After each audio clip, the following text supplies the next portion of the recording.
বিনা ভোটের এমপি বিগত 15 বছরে স্বাগত জানাই, করতালির মাধ্যমে স্বাগত জানাই। তারেক জিয়ার আগমন হলো। তারেক জিয়া একটা এই দেশের একটা কুসন্তান। তারেক জিয়া এই দেশের একটা কুলাঙ্গা। তারেক জিয়া মিস্টার 10%।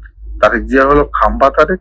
অনেক উপাধি তার রয়েছে, কিন্তু তাদের পরিণতি ওরকমই হবে। অজ্ঞাত কারণে তারা মারা যাবে, তাদেরকে ছাড় দেওয়া হবে না। আমাদের শুধু সময়ের ব্যাপার। খুব শীঘ্রই আওয়ামী লীগ শেখ হাসিনার নেতৃত্বে মাঠে নামবে এবং নির্বাচন করবে। সেই নির্বাচনে 2/3 মেজরিটি আওয়ামী লীগ জয়লাভ করবে।